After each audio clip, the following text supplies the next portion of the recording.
it changes fundamentally the quality of your life. If you are being responsive instead of reactive, there's a ripple effect. And so what things that would normally escalate, de-escalate. And so you have less of those outbursts, you have less of those bad behaviors or bad situations, because you can't control other people. You can control yourself, and that influences other people, usually for the positive.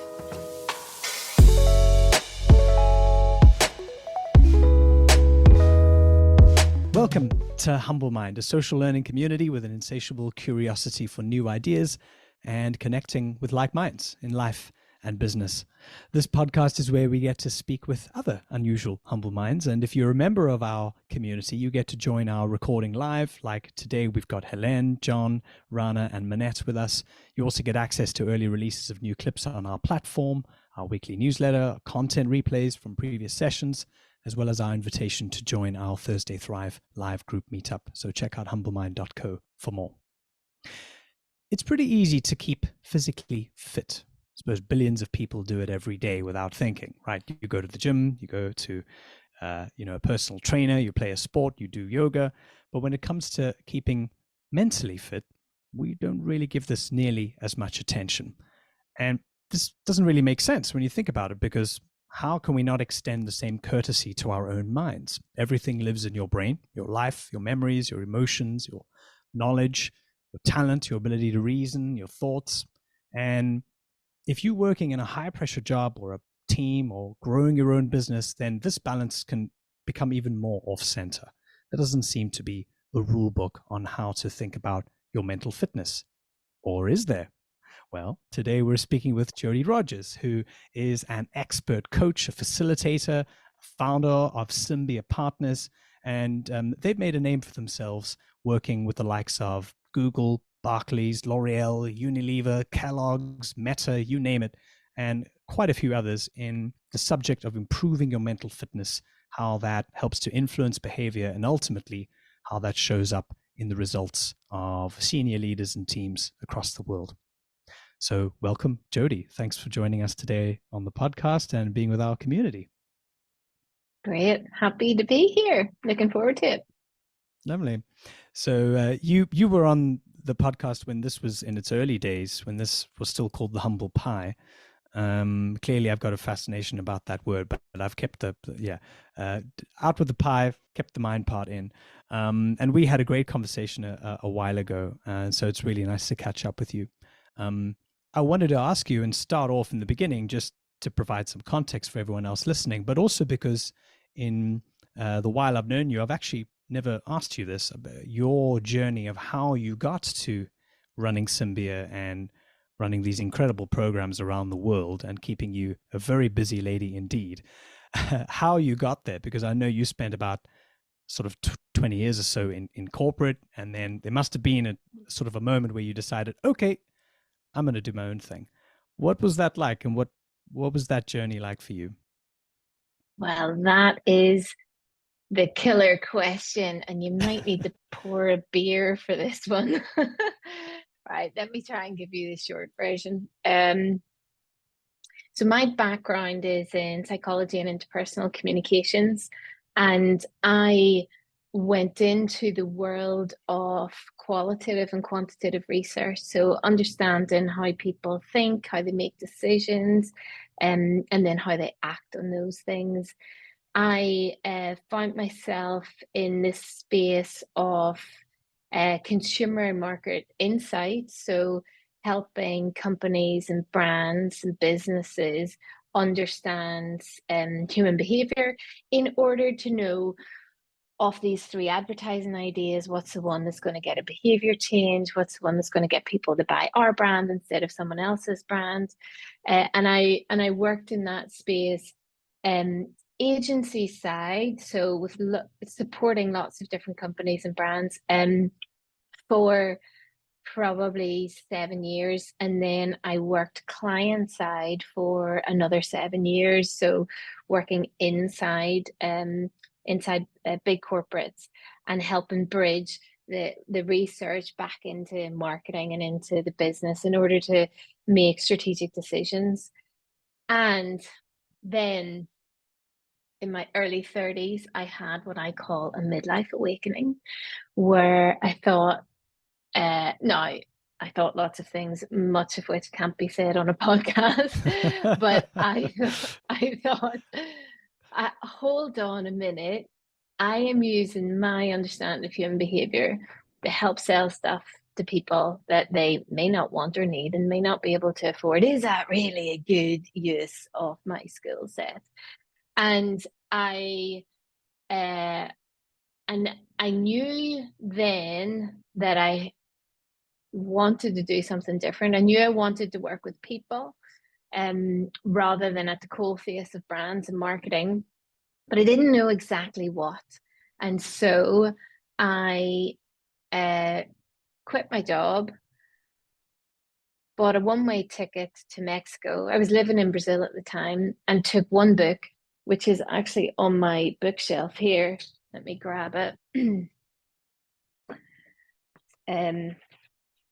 The Stephen Covey, our old friend, 7 Habits of Highly Effective People, which is a book that you read, but it's a book that reads you. That if you do it properly, it's a proper workbook. It probably took me about 6 months to actually get through it, because I did the work. And I traveled overland backpacking on my own from Mexico back down to Brazil. Spent about 5 months doing that. I say on my own, but you're never really alone. You meet like really interesting people along the way, all holding the question, what do I want to do? What do I want to do with my life? What do I want to do? How do I want to show up in the world? And I'd love to say, and the answer was Symbia. Ultimately, that was the answer.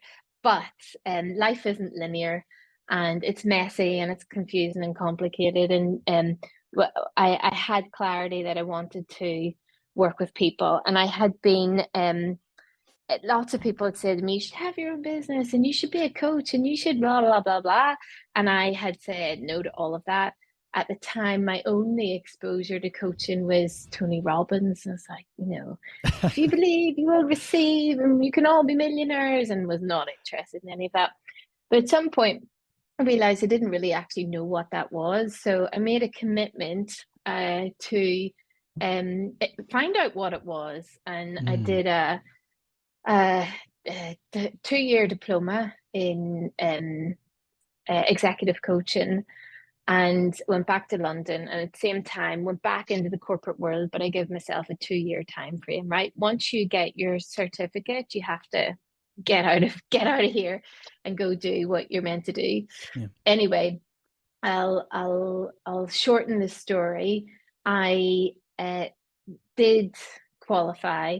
I did quit my job. I simultaneously moved to Canada because I had, in that time, fallen in love and was doing long distance relationship with a Canadian who's now my husband, who you know, Alex, and thought, right, that's it. Close the corporate door. I am all about this now, which is helping people actualize their lives. And the story does not end there, because I quickly realized I don't really love one-on-one coaching. You can get lost in people's stories, and actually I had shut the door on all of this strategic thinking, business, brand, like all of this expertise. And anyway, slowly, it took me about a year to get there. I realized that there's this Venn diagram, this beautiful overlap between business and what it means to be human. And that's really leadership and professional development, right? So not the what of business, but the how of business. And then at the point, people were still coming to me for insights and research and strategic thinking. And I slowly had to reposition myself into, let me speak with your people. It doesn't matter how brilliant your business model is, how great your innovation funnel is, how much investment you have. If your people don't have the right mindset in order to take the risks they need to take, make the decisions at the right time in the right way, and believe in the goals that you're trying to strive for, if none of that exists, then it's just nice stuff on a piece of paper. And so then I started to work in that space. I began working with purpose, helping leaders uncover their own purpose, began running team offsites, and helping people enhance their effectiveness and collaboration and communication, etc., etc. Fast forward, Symbia has now been around for 10 years. And in the beginning years, it was just me doing my thing. The last kind of 5 years, it's been a team of us where I say we do two core things. We design, run, and deliver bespoke leadership workshops, helping groups, teams get from point A to point B, wherever that is for them. And that could be, enhancing productivity. It might be integrating teams. It might be dealing with the consequences of post restructure, etc. Yeah. And then we also work with capabilities, so training, and that is on the how of business. So navigating conflict, active listening, mental fitness, which to the topic, this idea of mental and emotional fitness penetrates everything that we do, because Symbia, the name, is born from this the belief that we have that our businesses and the fabric of our businesses are intertwined with our well-being as humans. Because if we aren't showing up in the best way that we can, how can we perform and how can we deliver both in our lives and for our companies? These things are intertwined and they can't be treated differently. So yeah, mental and emotional fitness is something that came into sharp focus for me in the pandemic. And of course, because look, we used to have to Trojan horse this topic into some of the biggest companies in the world. Why? Because, well-being, okay, we'll do it because we have to, we'll tick some boxes, or we'll do it because we want to keep people out of a place of ill health, out of anxiety, burnout, overwhelm, etc. But in the pandemic, suddenly people were listening. They could see the consequences and they realized they needed to help people.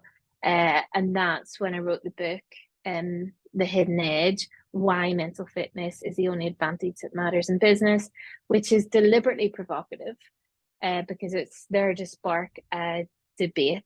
And so these days we do lots of things, and sometimes we'll go in and it will just be the topic of mental fitness. But 9 out of 10 times they think we're working on prioritization, which we are. But let's face it, we know how to prioritize. The problem is we just rank order 27 things. We don't know how to say no to things because of fear of failure, and fear of getting it wrong, etc., etc. So yes, we will work on ways of working, but we also know that there's something deeply human that is helping your team show up in the right way or not helping them show up in the right way. And that's where mental and emotional fitness comes in.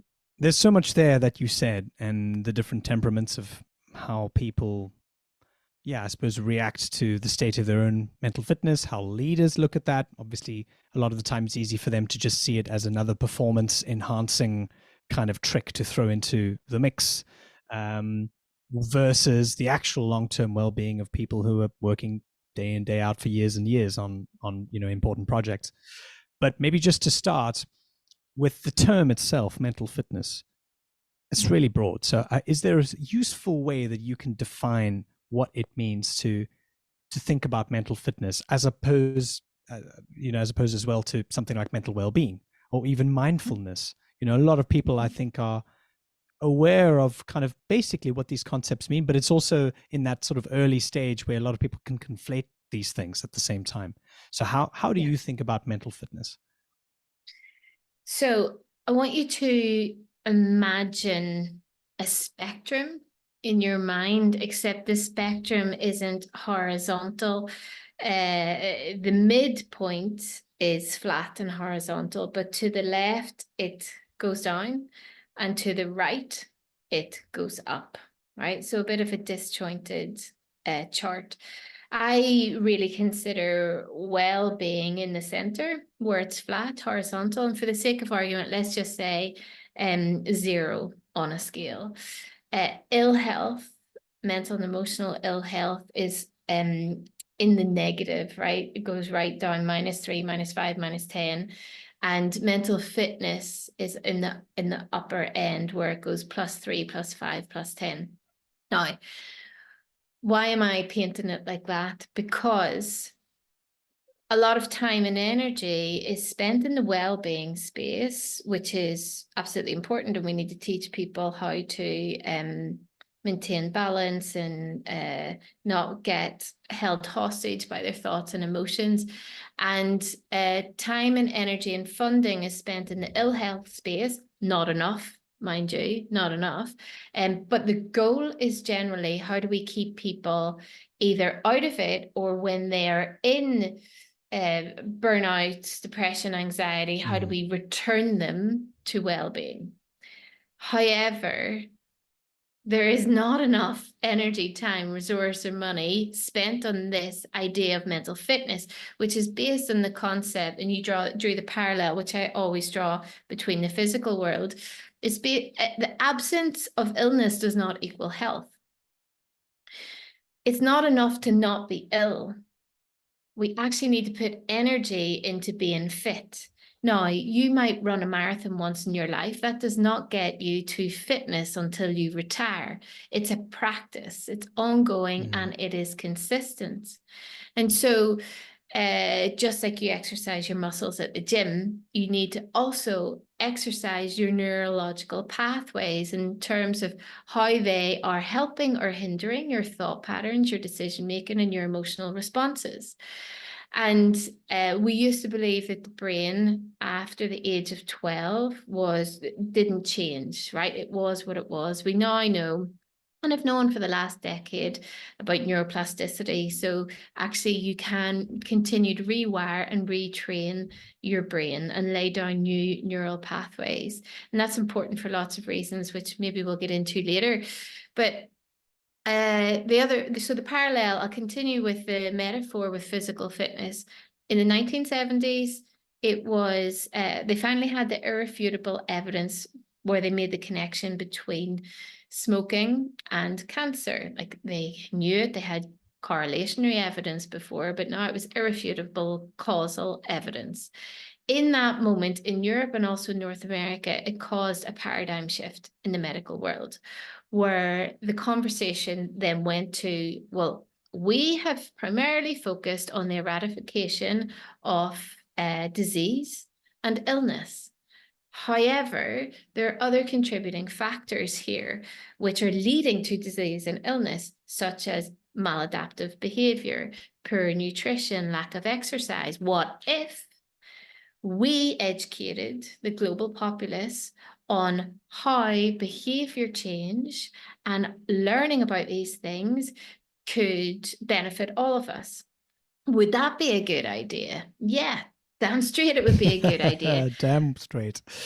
Yeah. Up popped the fitness industry, right? And what were the benefits of that? We kept, well, I mean, there's capitalistic benefits of that, but from a human point of view, it kept millions out of the system. It saved billions, because now people are not having the heart attacks and not getting the cancer and not doing all of these things. And it positively enhanced the lives of millions of people. We have not applied that same thinking to our mental and emotional landscape, right? We care about our diet and the food that we put into it. Well, we don't all of the time, but it's all there. It doesn't take a brain surgeon to tell you how to eat healthy. More or less, we've been educated through school system and family, etc. We still don't always do it, but that's for other reasons. But we don't have that same education when it comes to our inner world. And when you get it, it is when you have slipped down the inevitable slope into mental and emotional ill health, is when finally, here's a tool, here's a therapist, have you tried this? What about CBT? When you have no capacity for learning, because you're in survival It's mode. too Your late, brain right? cannot process new information. So I'm a big advocate for, we don't wait until it's broken. We learn when we have capacity to learn. Actually, when it's not taboo, when there is no judgment, because these topics can be exciting and interesting and engaging. Who doesn't want to know how to hack your own brain? And so we try and make it fun and engaging and interesting, so that when you slip down that slope, which you will, everybody will in their lives, just like you get the common cold, you already have the tools, you already have the practices. You don't need to learn because you know them. You just need to engage. You'll always get a long answer from me, Alex. No, love it. No, love it. And it's great to, what I'm taking away from that is, firstly, what you mentioned about, prevention always being better than cure, rather give people the tools so that they can explore and apply it themselves, rather than trying to come in too late with too little. But also this idea of kind of grading that whole thing on a curve. So what happens then when you give people the tools, you expose them to the right material, you give them different ways of thinking and frameworks and useful models of, like, of thinking differently about their situation, about their behaviors, about habits that are not good for them, all of those things. What have you seen in the work you've done with leaders and teams, individuals, where there's a moment or some kind of distinction that you can draw between someone who gets it and is going to follow through, and someone who's going to go, yeah, sounds great, and then they're just going to kind of continue doing what they did all along? Is there something that kind of maybe is a motivation thing? Perhaps it's a self-belief thing. I don't know. Have you been able to find some interesting trends along over the years? Yeah, so it's the same really with all behavior change.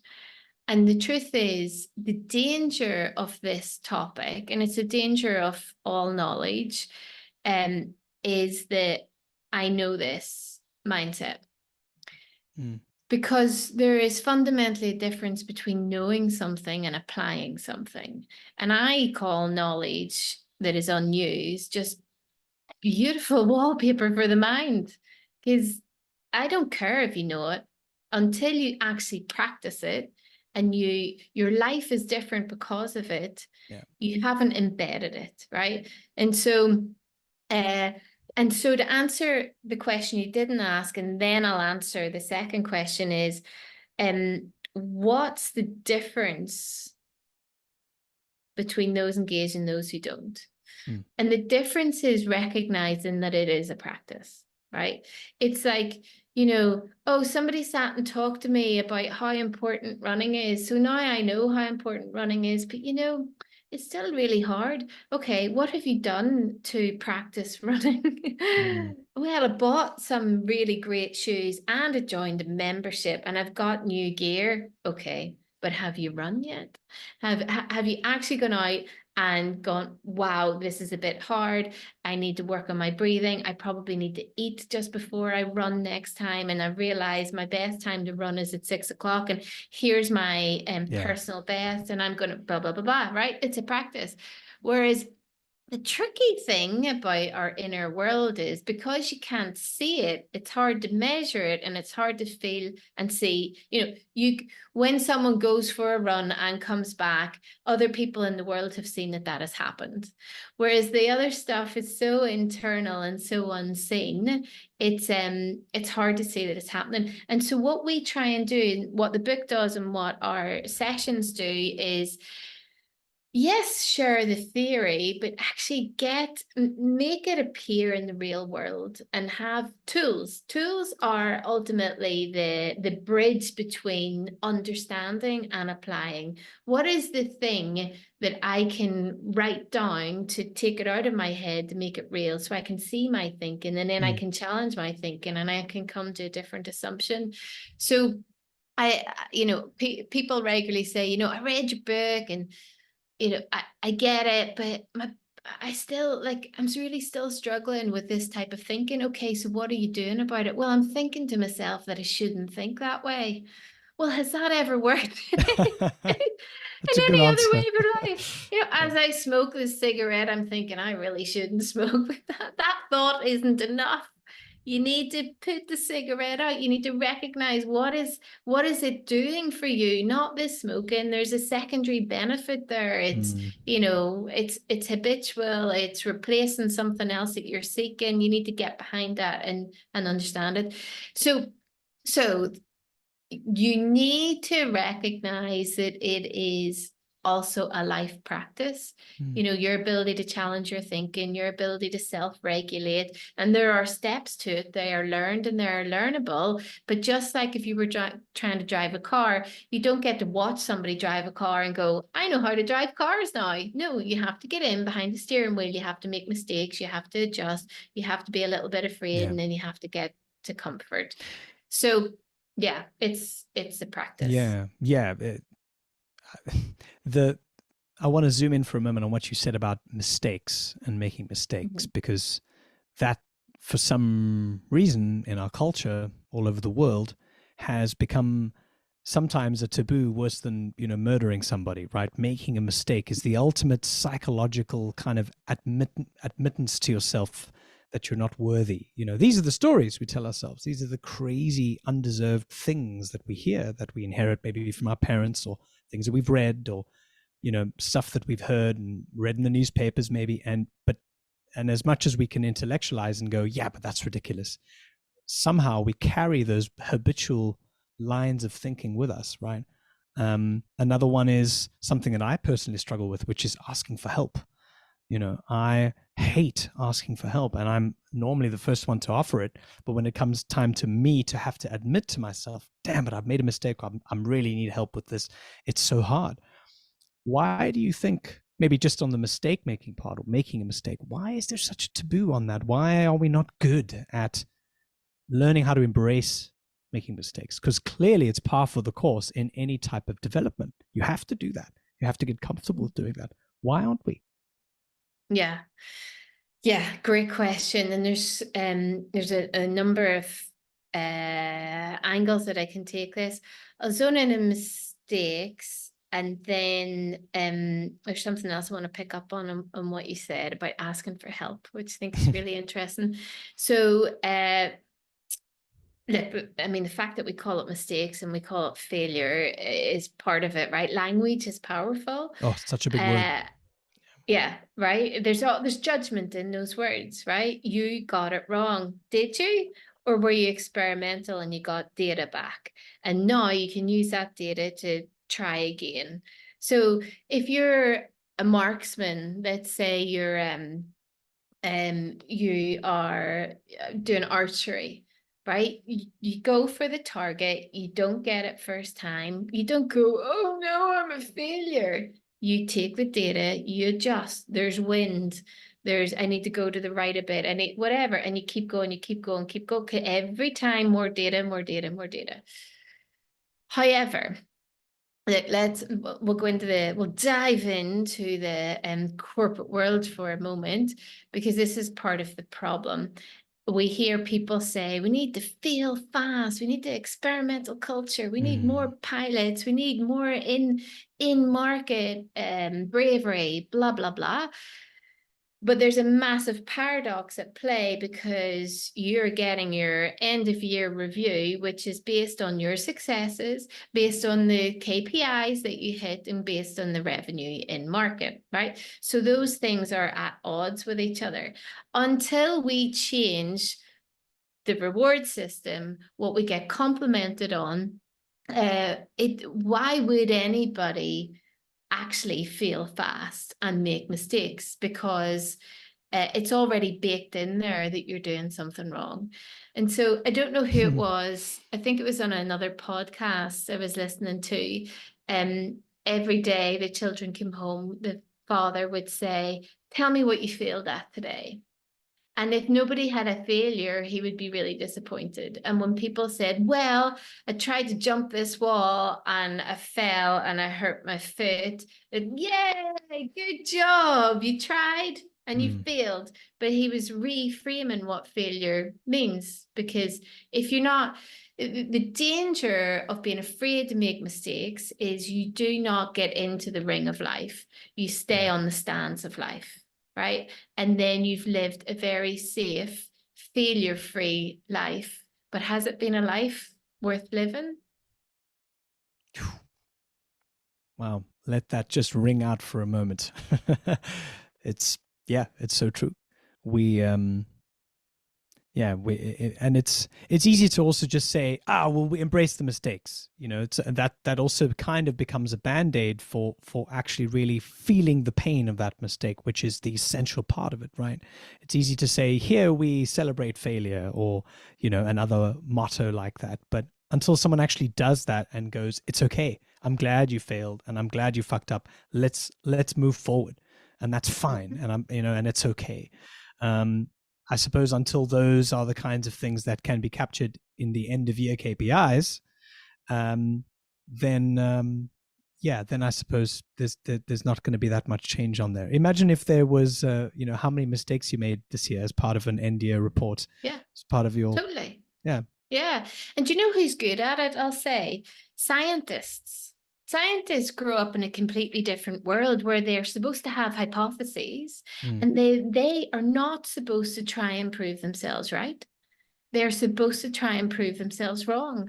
That whole scientific method is bang on, and we do the exact opposite in life and in the business world. So it's not like it's not possible. There are people out there and they're doing it right, but we've just decided to make everything a little bit harder for ourselves, I think. I want to quickly just talk about leadership, because a huge part of what you do is working with leaders, helping them to maybe just think clearly about what leadership is and what it means to them. But of course, there's also a huge part of that, if not maybe the biggest part, which is self-leadership, right? Learning to kind of guide yourself through not only an outside environment, but your own internal environment as well. Do you have a sort of a working theory of leadership, of what sort of mentally fit leadership should look like, what kind of behaviors it should exhibit? What's your thinking on that theme? So, yes, and it's greater than leadership. I really feel this is how I try to live my own life, and it's not easy, but it is simple, but it's not easy, which is the tenements of emotional and social intelligence, right? Where we have 4 corners: self-awareness, self-regulation, other awareness or empathy, and then your relationships, also known as influence. And so the self-awareness and self-regulation, actually all of those corners are it's what mental and emotional fitness is based on. And this idea of, if there's a bumper sticker for life, and I heard this from someone, and I can't remember who, but it's brilliant. It is, do not trust everything you think. Our thoughts are not facts. Our emotions are not valid. It really pisses me off when I hear my emotions are valid. They're not. It's an emotional response. It's probably an echo from your past, or it might be the right response, but in the wrong way to the wrong person at the wrong time. It's data. It's all data. We are not our thoughts. We are not our emotions. So being able to recognize that this whole inner world is happening, it's not necessarily the truth or facts. And being able to step aside of it and look at it and go, is this helpful? Is what I am thinking and is what I am feeling right now an accurate representation of what's unfolding in front of me? Or am I frustrated with this person in front of me because I haven't had my lunch, let's be honest, or I haven't had a vacation in 6 months, and I actually am just irritable generally. But that ability to step outside of ourselves and to not react, but to respond, which we know Viktor Frankl, the forefather of logotherapy, all of his work speaks volumes to me. And I think that that's how everybody should lead, not just leadership, but leading our lives.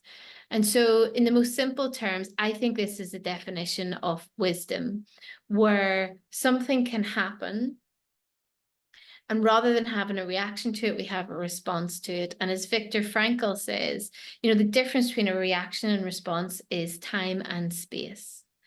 And the skill is to create either time and space and make a choice as to what your response is going to be. Not let whatever bubbles up inside of you to be the valid thing that you must now put out into the world. Our emotions come in waves. It's around 90 seconds. If we can withstand disappointment, anger, frustration, even joy, happiness, all of those things for 90 seconds, we can recenter. Our prefrontal cortex comes back online, and we can make a wiser choice as to how we show up in the world. The people that are best in this in my life are Gandalf, Yoda, and Dumbledore, right? How do we channel more Brilliant. of these great people where we are not just being a ping pong ball in a machine in our lives, but we are intentional, we are thoughtful, and we are choiceful about how we show up in our world. Do you think some of that requires a thick skin? And the reason I say that is because in order to do that and to kind of be able to channel that wise kind of internal sort of metronome inside of you, you've got to be able to be resilient to outside forces of pressure and all these things that you've got to do, and you've got to do that, and the stress and so on. But is there something to be said about being able to sort of have a filter of some kind, where I'm not going to let this kind of get to me, or I'm going to deal with that, but just not now. And you're going to just have to be okay with that until I'm ready to make a decision. Mm-hmm. This is, rather than resilience or thick skin, but I do think that is a part of it. I think it is. So I was saying to Theo, my 8-year-old, last night, I was telling him the secret to life, as I believe it to be. Tell us. And what is it? I think the secret to life is perspective, and recognizing that you, at any point in your day, in your life, can just zoom up and get in the helicopter. Get in the helicopter and observe what is happening here. What's in front of me? What's behind me? What are the echoes from the past? Why might this be happening? Again, it's a practice, right? Often it takes ninja skills to do it in the moment, but it can be done. It's often best done post-mortem, but having paused and not reacted and then returned. We're always grateful that we didn't send that email that we were typing with steam coming off the keyboard, right? Because our amygdala is in control, and our amygdala is in survival mode and will not take any prisoners. So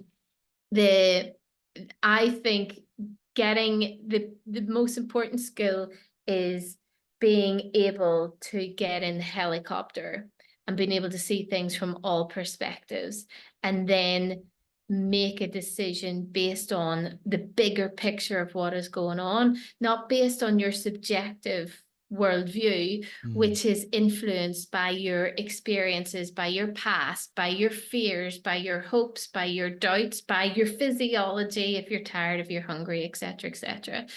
And so thick skin is a part of it, but it's awareness. It's awareness. Just don't take everything for face value. The thing in front of you is never the thing that matters. It's never the thing that matters. It's the thing behind the thing in front of you that you need to better understand. But most of us are operating our lives here. And so it takes, if you can just practice, Brené Brown talks about being on the dance floor or being on the balcony. I talk about being in the trenches where you're living your life and operational and tactical versus being in the helicopter. And so the skill is twofold. It's first knowing where you are. Am I in the trenches right now, or am I in the helicopter? Right? Because sometimes you haven't asked yourself, you don't know. The second is threefold. The second is knowing where you need to be.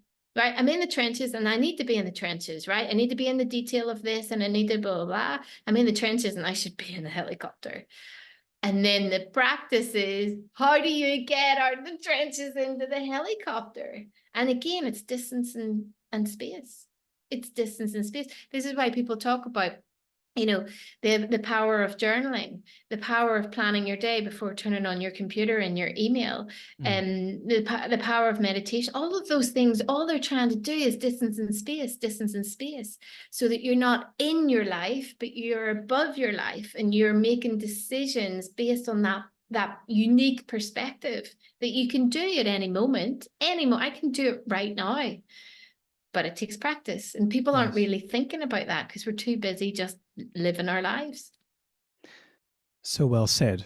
It's similar to what Rana has just dropped into the chat now, in a way, being about reflection, the ability to reflect. I suppose it's sort of another way of thinking about perspective, right? To be able to sort of hold it away from yourself and see, okay, that's how I am, or that's how these circumstances really are, independent of how I might feel when I'm in them, when I'm inside the trench and I'm kind of battling with all the emotions, all of the other things that are really not helpful and not helping me. Absolutely. And to Raina's point, absolutely reflection. I think reflection is the gateway.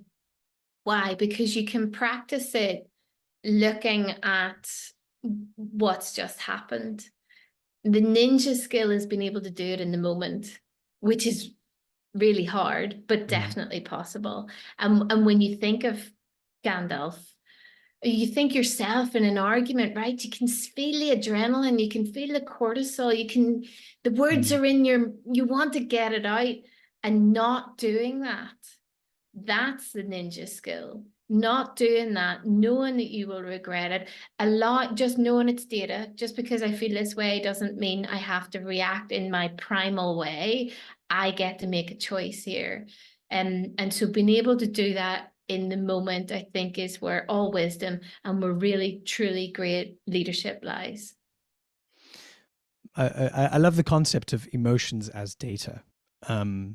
Because I think most of the time people might think of those as complete opposites, right? It's not data, it's what I feel, it's qualitative, it's the experience, right? But I suppose in the context in which you mean it is that it's observable, right? And just like all data is observable, and no matter how angry I might feel, or pissed off at somebody, or jealous I might feel, or whatever the emotion is, there is the option available to me to be able to stand away from it, maybe in 5 minutes after I've had a drink of water and a breath, to sort of just look at that situation and go, okay. I can choose to stay in it, but I can also choose to just observe it and look at it as if it was data, which I think is part of that practice, part of that mental fitness practice, which is so, so, so useful. You got an interesting remark there from John about how mental fitness might be sometimes characterized or perceived as with a negative undertone in business. I suppose when you're speaking about these kinds of things at this level, we're speaking about self-leadership, about emotions. I'm sure sometimes there's a few people in the room who might not be believers, right? Is there?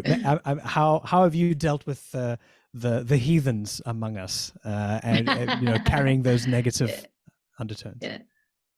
I think when you are trying to advocate for anything or convince anybody of anything, you really should always be speaking to your wildest skeptics. And so we could spend time on trying to convince people that this matters, or we could meet them where they are in what matters to them. And in business, what matters is bottom line, right? ROI, revenue, margin, productivity, retention, all of those things. And so that's why the first 40 pages of the book, and if you're not into business, I recommend you skip the first 40 pages, is speaking to that value set. So I've spent time and energy in creating a whole business case behind this. Not why we don't do things because they're a good idea or because they're the right thing to do. If we did, there would be no world hunger. We wouldn't have climate change. We wouldn't have, and everybody would be nice and healthy and fit. That's not why we do things. We move towards pleasure. We move away from pain.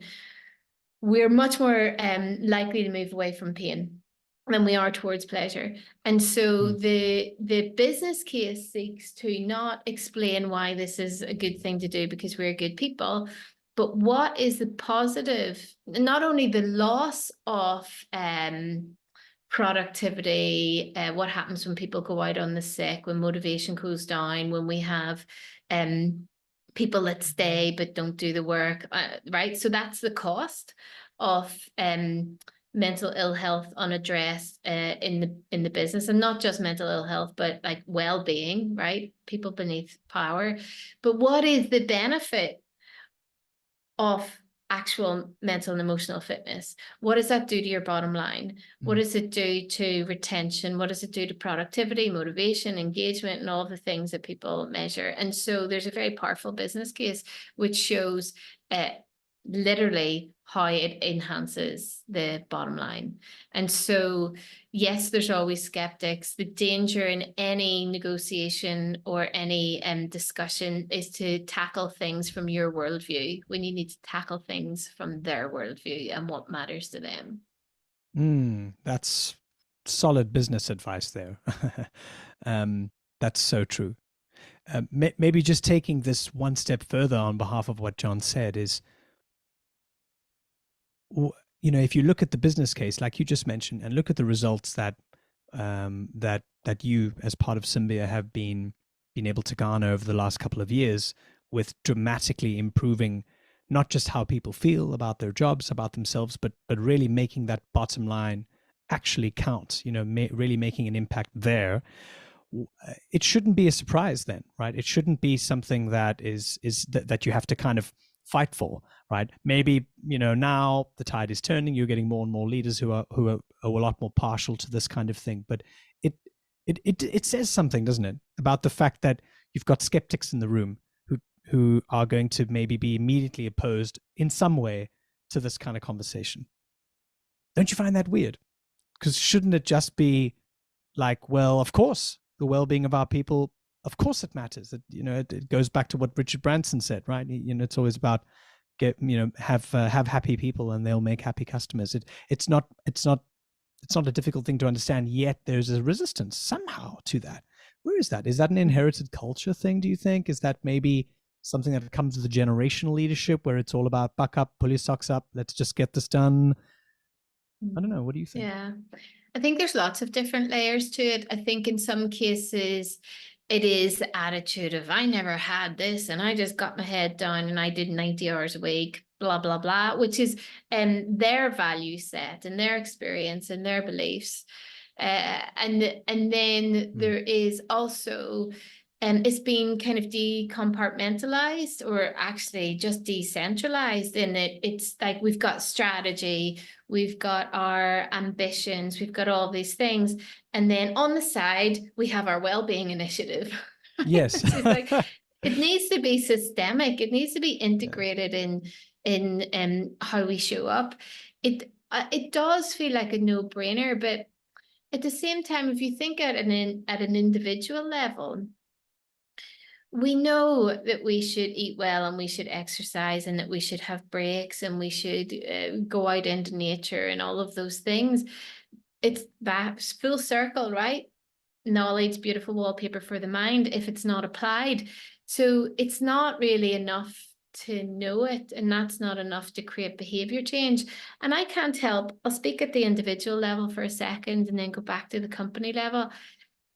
I can't help but think, certainly as a business owner and also as a mother, there's something deep down you touched on it earlier on. You didn't say the words, but it came around helpfulness, actually, this idea of limiting beliefs, right? Beliefs that we hold, that we don't always know that we hold, that are rules that we've made up for ourselves about our lives, about our capabilities, about future, etc. And thinking about personal well-being, often we don't do it. There'll be lots of rationale reasons, but underneath, we don't believe we deserve it. We don't believe we're good enough. We need to prove to other people that we are worthy by working very hard. And that if we go for that walk or do the yoga or take 2 weeks off, we're showing the world that we're lazy, for example, right? I'm making this up, but that could be somebody's script. So there's also stuff happening at an individual level where even though we know these things are important, we don't do them because we are striving to break free or to prove something else. Like, I'm worthy of that promotion because I work 80 hours a week. That becomes the thing that's important, and also the thing that's valued and rewarded in our workplaces. And so in the workplace, I think it feels like, but if, you know, the amount of times in the last 4 years we get emails from people asking for a resilience workshop, like that doesn't exist. Resilience is an outcome. It's not a thing that you do to people, but that's part of the problem, right? It's the band-aid. Okay, we're going to put fruit in the canteen. It will be free. And here is your 90-minute resilience workshop.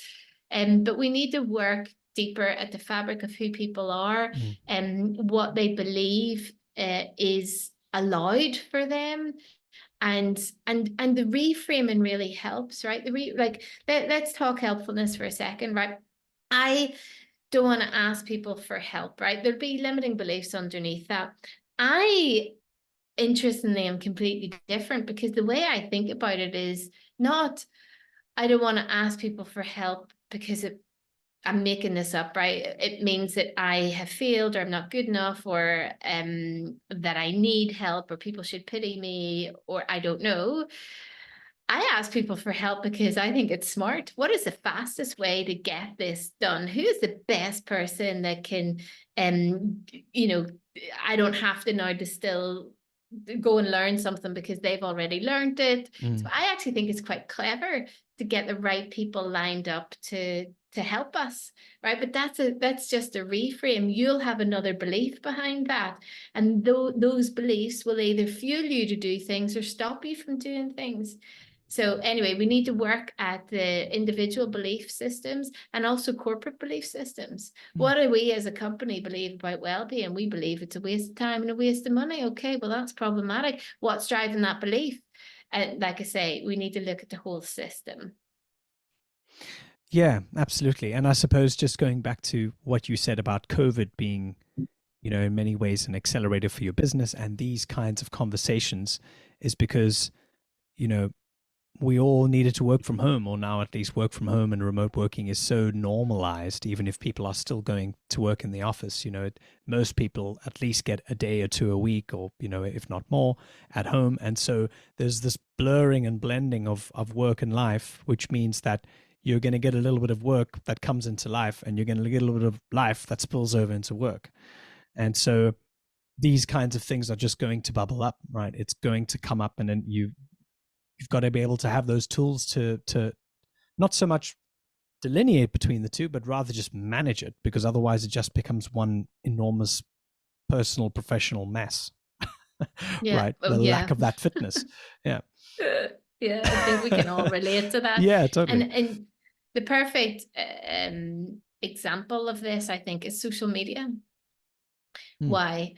Because social media, like, those moments of pause and transition that we used to have in our lives. Like, I remember living in London for more than a decade, and there was never any internet in the underground. And I think the worst thing they ever did was have Wi-Fi in the underground, which was introduced a few years ago, because those liminal spaces where you got to think and accidentally, even without trying, got into the helicopter of your life, disappeared. And now we find ourselves going to the toilet, making a cup of coffee, and any of that free space that we had to go within or to go above has now been sucked into Instagram, which just feeds us a load of shit, which is back to, we care about our physical diet, but are we paying attention to our mental diet? Exposure to these things, the things that you read, the things that you listen to, they have a massive impact on how you think, how you make decisions, the quality of your sleep, etc., but we're not spending enough attention. So yeah, you're absolutely right. Our professional and our personal lives have interlinked, and it's technology. Actually, technology is a blessing and a curse, and we are still trying to work out how to navigate that, and it becomes even more confounded with AI, but that's a whole other podcast. Oh, I've got to get you back on for that. Yeah, exactly. The mental wellness conversation in the age of AI. Yeah. I've got one more kind of just a question or topic I want to chat about, but I want to just briefly check in with John, Manette, if you guys have got any thoughts or anything you want to kind of come off mute for, just while we have you on. Any insights or quick questions you might want to throw in. Hey, there we go. There's John. Hey, John. Hi, John. Hi, Jodie. Yeah, Jodie, I'm a big believer in the mental fitness piece, and I kind of feel like we're on a point in time. I think you said it well. In the 70s with the explosion in physical fitness, and now we've got this point where there's this explosion of mental fitness. The two things joining together. And do you feel that we're actually at that that point where mental fitness is going to go almost like mainstream as physical fitness did? I suppose that's my question. I would love it to. I would absolutely love it to. There's weak signals that it's going in that direction, but from what I've seen from an investment perspective, we saw the pendulum swing the total other way in 2022, with a lot of budget from learning and development and well-being teams being taken away, and from those teams actually being downsized, and the focus being on restructuring and cost saving, etc. Now that's from the corporate perspective. Then from the individual perspective, it's a good question.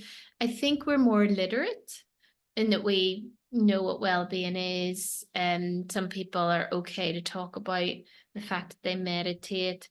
Not quite there, certainly in Europe, when it comes to the therapies. In the Americas, particularly South America, you will happily say, I can't do that because I've got a dentist appointment. They will happily say that about a therapy appointment. Whereas here, it's still very much taboo. And we're getting better at it, but it's this sense that something has broken and you have failed. But, if we'll look back to the earlier conversation, I've seen an amazing initiative called, what's it called? Self-think, self-mind, self-something, and by a guy called Chance, it's escaping me, I'll find it, where they've done something that I actually had a dream to do, and they've done it, and even better because now I don't have to, where they now have pop-in therapeutic spaces in the high street. So I think there's like 8 of them throughout the UK. Chance Marshall, who is the founder of Self Space, where without any type of appointment, that's cool, you can just call in, and they have all different types of, they've got coaches, and they've got I think physiotherapists, they've got psychoanalysts, they've got everybody, and you can just go in and have a cup of tea. You don't even need to speak to anyone, just if you're having a bad day.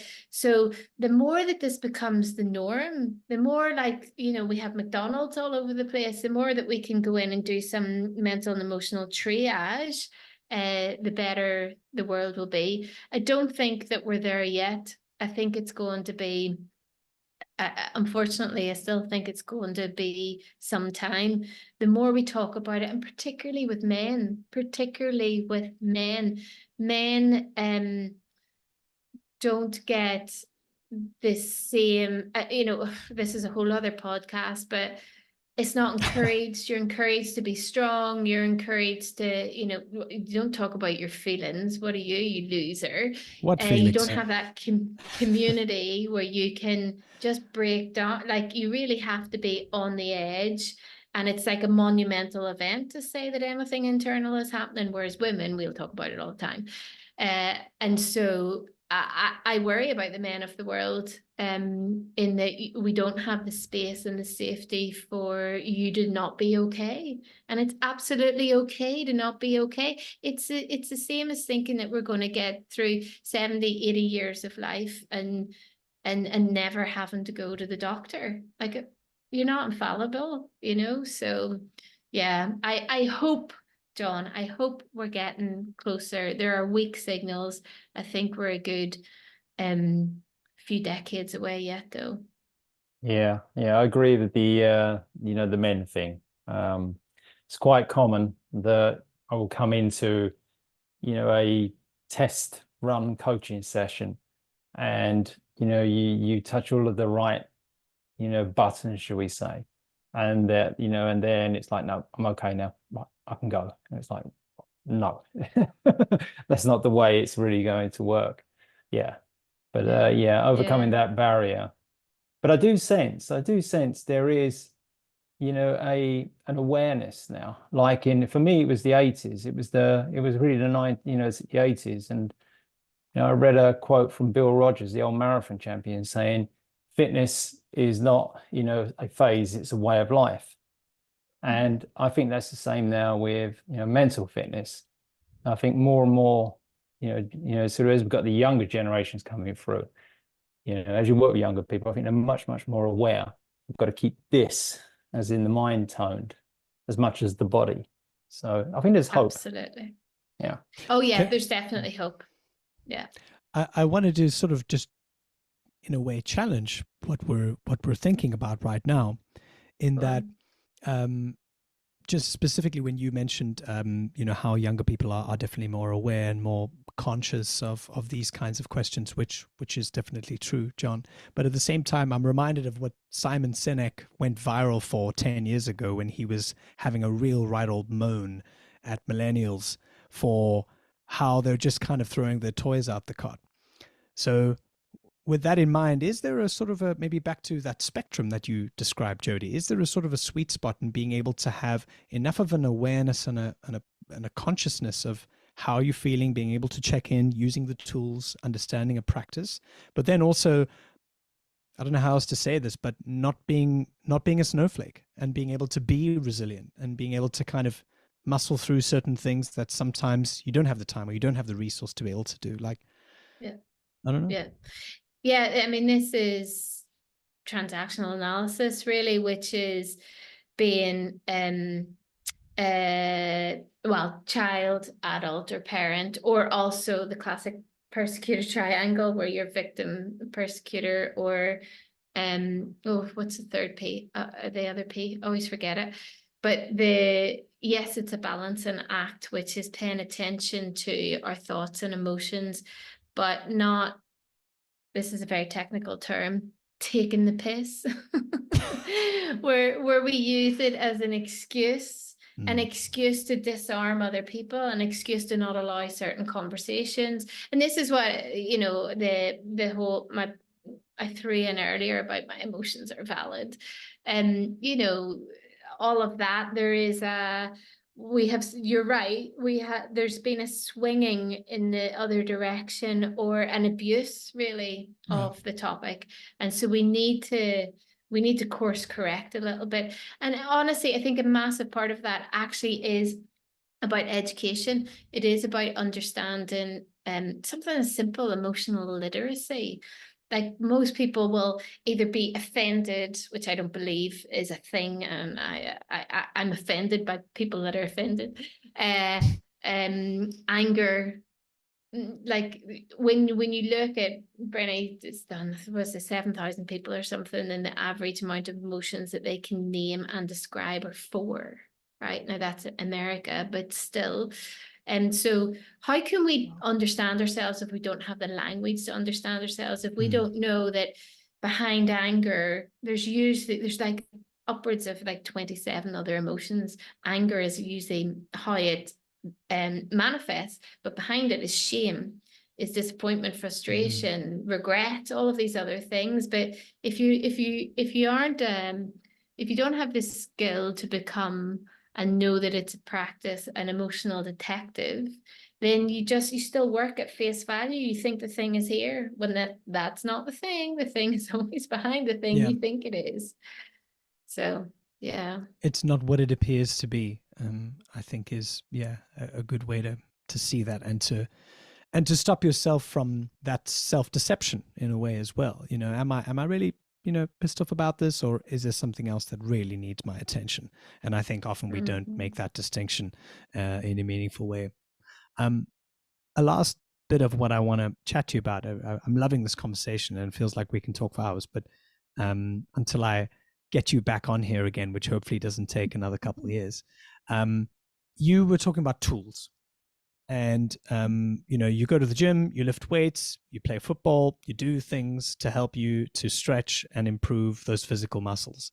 So what are the mental muscles, and more importantly, what are some practical tools that anyone who's listening, that perhaps even you put into regular use every day or every week, or however often that needs to be, in order to just keep that baseline of fitness going?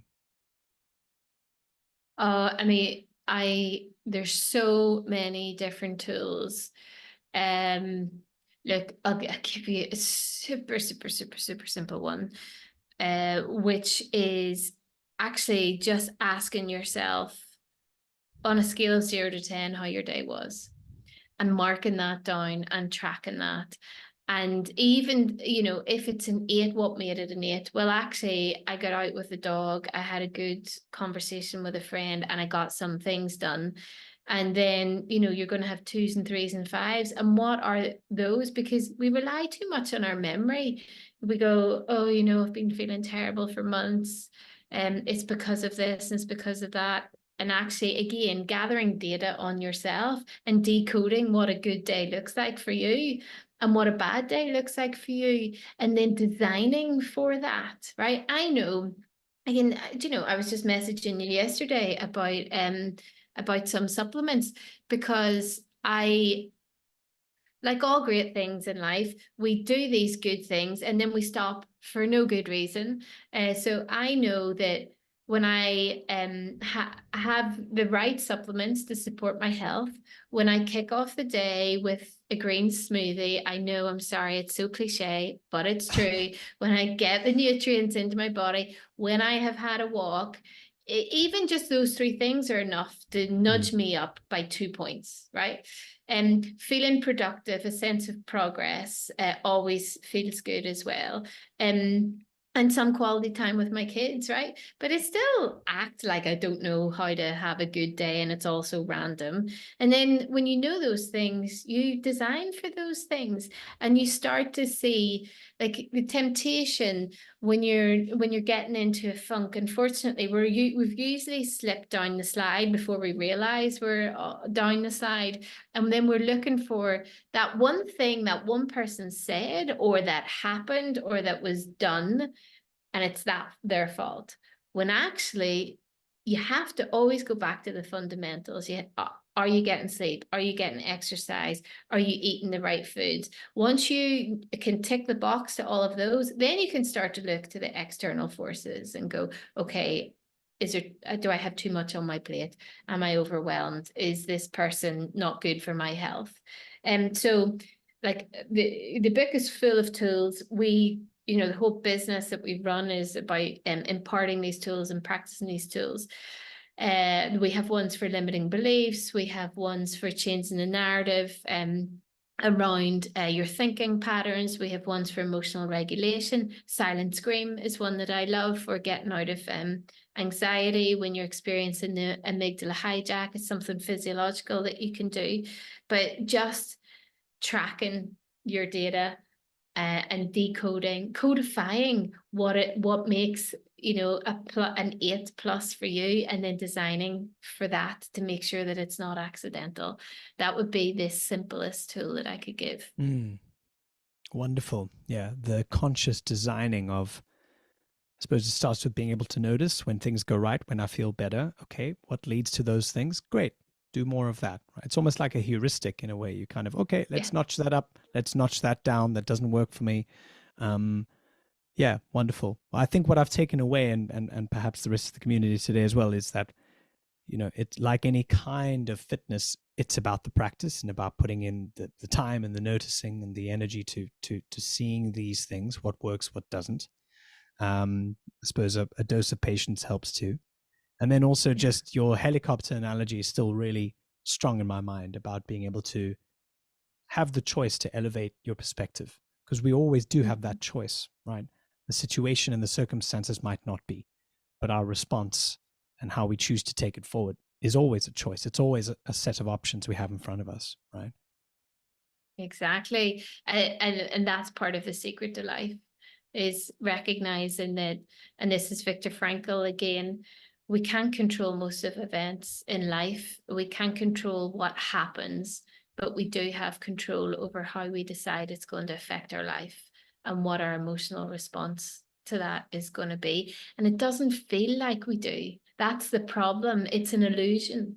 And that's why we need to remind ourselves that we do. And the pause and the space helps with that. And then it's actually back to, it's experimenting. I'm going to experiment with not reacting with anger and raising my voice, because, by the way, when there's a reaction, there's always, you trigger, right? You kind of create it, right? So I'm going to practice a different response and see what happens. And you will then get a different reaction, and it's usually a more positive one. So the benefit of this is it changes fundamentally the quality of your life. It changes fundamentally the quality of your life. If you are being responsive instead of reactive, there's a ripple effect. And so what things that would normally escalate, de-escalate. And so you have less of those outbursts, you have less of those bad behaviors or bad situations, because you can't control other people. You can control yourself, and that influences other people, usually for the positive. Beautifully said.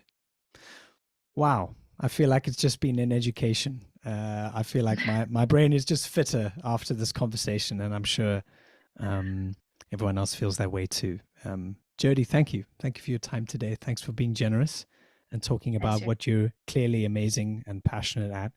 And I hope, to have you on with us again soon. I see that Manette is going to make sure she buys your book. So, yeah, awesome. Spreading the word. Thanks again. Yeah, appreciate it.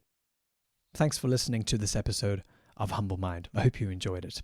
If you're curious to take a look at our community, if you're not a member, you're missing out.